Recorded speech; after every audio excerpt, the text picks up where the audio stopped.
मुल्क से ये बिल बोर्ड जो है वो हटाए जाएं। कवानीन बनाने वाला कवानीन बनाता है, कानून बना रहा है, मगर उस कानून पर अमल किसने करवाना है? हमारे जितने भी अदारे हैं, जितने भी लोग काम कर रहे हैं अदारों के अंदर मौजूद हैं, सारे रिश्वतखोर हैं, सारे रिश्वत ले रहे हैं। आप किसी भी अदारे को पकड़ लें, हर बंदा रिश्वत लेकर बंदे को छोड़ देता है। आप हुकूमत तनख्वाह बढ़ा रही है, तनख्वाह के लिए पूछने के लिए आता है, वहाँ पर भी रिश्वत ली जाती है। बोर्डों का मना किया गया, अदालत मना कर रही है, मगर हुकूमत क्या कर रही है या उनके करिंदे क्या कर रहे हैं? अब पैरा फोर्स बनाई है, डॉल्फिन फोर्स बनाई थी, जितने भी हैं, अब हर बंदा हुए नज़र आ रहा है। हुकूमत क्या कर रही है? हमारे अवाम जो है, जो टैक्स देकर मुश्किलात का शिकार है, वो क्यों है? सहूलियात से फ़ायदा वो लोग हासिल कर रहे हैं जो आला अहदों पर फायज़ हैं। जो नीचे तबका है, जितना भी है, गरीब अवाम है, वो सारी पिस रही है, शिकार वो हो रही है।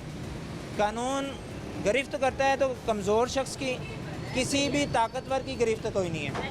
कहा यह गया था भाई कि भाई इनको अपनी प्राइवेट प्रॉपर्टी पर लगाएं, पब्लिक प्रॉपर्टी पर आप नहीं लगा सकते। चौक शाहराहों पर, सड़कों पर, ब्रिजेस पर ये नहीं होने चाहिए।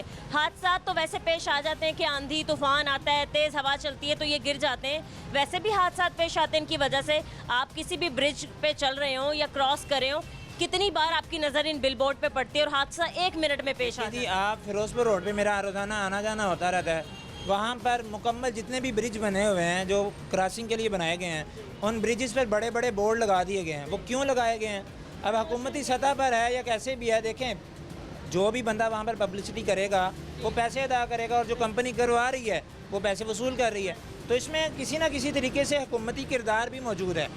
ये इसमें ढकी छुपी कोई बात नहीं है। जितने भी ये बोर्ड आप देख रहे हैं, उनके नीचे हुकूमत का साइन बोर्ड लगा हुआ है, नीचे लगाया हुआ है, वो उन्होंने लगाया है, इजाज़तनामा लेके लगाया है। बहरहाल यानी किसी न किसी तरीके से ये चीज़ नज़र आ रही है। नुकसान का सामना या हादसा का सामना रोड पर गुजरने वाले लोगों को करना पड़ता है कि वो कर रहे हैं। अच्छा, और ऐसे है हमारे पाकिस्तान में कि हम हर चीज़ में बाहर के लोगों को जो है कॉपी करने की कोशिश करते हैं, लेकिन हमने देखा होगा कि बाहर इतने बड़े बड़े बिल बोर्ड्स नहीं, हाँ स्क्रीन्स लाजमी लगी हुई हैं, बट ऐसे ख़तरनाक इतने भारी लोहे के बने हुए बिल बोर्ड्स मौजूद नहीं हैं।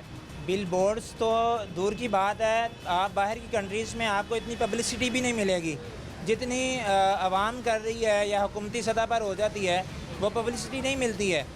आप हर एक जगह पर, हर मुल्क के अंदर अगर किसी तरक्की को आप करना चाहते हैं ना, फॉलो करना चाहते हैं, तो देखें वहाँ पर रूल्स जो बनाए जाते हैं उनको किस तरह अमल करवाया जाता है। यहाँ पर रूल बनाने वाला रूल तोड़ता हुआ नज़र आता है, तो हम किस तरह कहेंगे कि वाम उस पर अमल करेगी? बिल्कुल, जैसे कि मानसून की बारिशों का सिलसिला जारी है, आए रोज़ हादसा पेश आ रहे हैं। जैसे बताया गया कि भी सीज़न लग चुका है बारिशों का। इसके अलावा भी हमने देखा दरख्त गिर गया, ट्रैफिक जाम हो गई, हादसा पेश आ गया, बिल बोर्ड गिर गया, हादसा पेश आ गया, कहीं नंगी तारें गिर गई, हादसा पेश आ गया, कोई इसकी जद में आ गया। तो ये सारी चीज़ें पहले बेशुमार हादसा हैं, मगर एक मौसम जो हर साल आना है, आपको पता है कि ये होना ही होना है, आना ही आना है, बारिशों ने होना है, तो आप उसके लिए पेशगी इक़दाम क्यों नहीं कर रहे हैं? इक़दाम पहले होने चाहिए, ना कि बारिश होने वाली हो तो फिर आप कैंप लगाएं। ये आपके सारे जो गुजरगाह हैं, इस वक्त लाहौर पूरा टूटा हुआ है, हर गली हर मोहल्ला पाइप डालने की जद में इतना बुरा हाल है लाहौर का। और फिर हम कहें कि जी लाहौर बिल्कुल साफ़ सुथरा है, हम नारे तो लगा रहे हैं, मगर नारा खोखला नारा है, क्योंकि गलियाँ उखेड़ दी जाती हैं, सड़कों को उखेड़ा जा चुका है, मगर उनकी रिपेयरिंग जो है वो हो नहीं रही है। अब जब तक रिपेयरिंग नहीं होगी, गंदगी कैसे ख़त्म होगी? अवाम को उन चीज़ों का भी नुकसान सामना है। अब जहाँ जहाँ से रोडों को उखेड़ा गया है, वहाँ पर बारिश की वजह से खड्डे पड़ चुके हुए हैं, मगर अवाम मुश्किलात का शिकार है। उसकी वजह से गुजारिश है हुकूमत से, यही करेंगे कि जनाब हर चीज़ को वक्त से पहले आप तरतीब दें। आप अदारे तो तश्कील दे रहे हैं, मगर उन अदारों के अंदर काम करने वालों को ये चीज़, इस चीज़ पर उनकी तरबियत करें कि वक्त से पहले हर एक चीज़ को मॉनिटर करें, हर एक चीज़ की दुरुस्त करें। ठीक है जी।